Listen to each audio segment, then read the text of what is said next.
Theresa May is slipping into a presidential bunker mentality.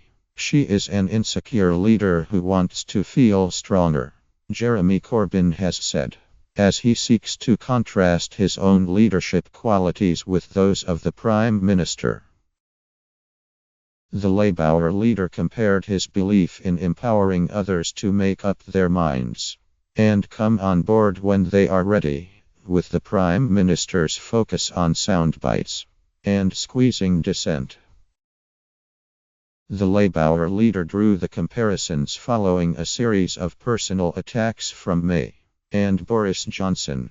The latter earlier this week branded Corbyn not just a mutton-headed mugwump, but a danger to security.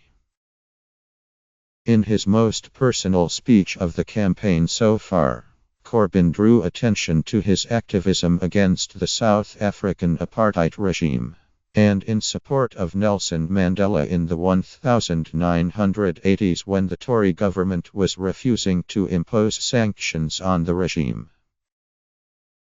He highlighted his maiden House of Commons speech in 1983, when he criticized Tory cuts to public services, saying it was a tragedy that he could give a similar speech today and it would hold true.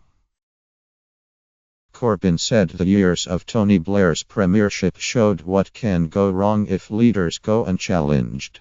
His Labour government bought into conservative ideas about the economy, left Britain with no defence against the global financial crisis.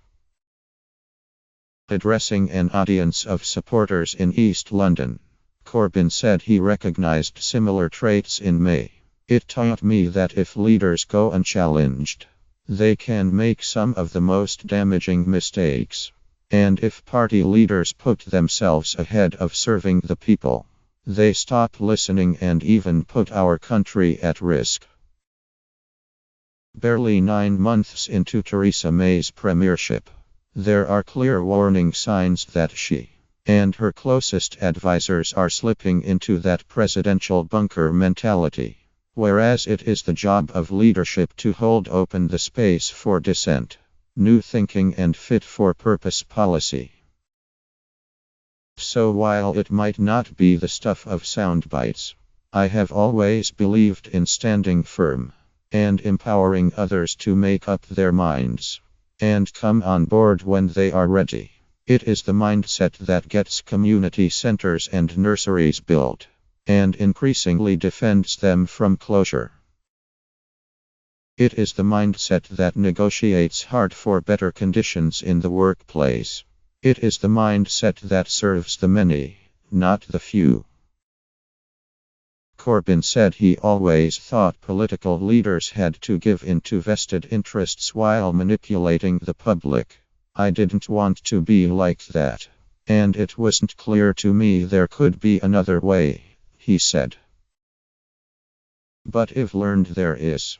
Whereas insecure leaders want to feel stronger by asking you to give them more power, I recognize strong leadership as equipping you with more power. May has been repeating a stock phrase about her own strong and stable leadership at every opportunity, while claiming Corbyn is a risk to the country and the economy. A number of Labour MPs have avoided putting Corbyn on their election leaflets. May has a personal lead in the polls, preferring to emphasise the party's policies and role as an opposition. But aides to the Labour leader believe the public will be won round the more they are exposed to Corbyn's warmer and more collegiate style, as the Conservatives seek to make the campaign all about May's image as Prime Minister. Younger voters are more likely to back Labour, according to opinion polls, with the latest Guardian /ICM poll showing a strong lead for the party with 18-2 to 4-year-olds, and level pegging with the Conservatives among 25- to 3-4-year-olds. May is holding a campaign rally of her own on Saturday, heading to Scotland in a sign the party is going after a handful of SNP seats. The Conservatives are expecting to outperform Labour north of the border, and will be targeting seats such as Moray, which is held by SNP leader Angus Robertson and has not been Tory since 1987. At the rally, May is expected to say, "My message to the people of Scotland today is clear. If you vote for me, it will strengthen my hand in the Brexit negotiations. It will strengthen the Union, strengthen the economy, and together the UK and Scotland will flourish. Because when Scotland is flourishing, the rest of the United Kingdom is flourishing too." The Prime Minister was criticised for avoiding workers at a business centre in Leeds, as she claimed the Conservatives were a threat to seats in Labour's northern and Midlands heartlands.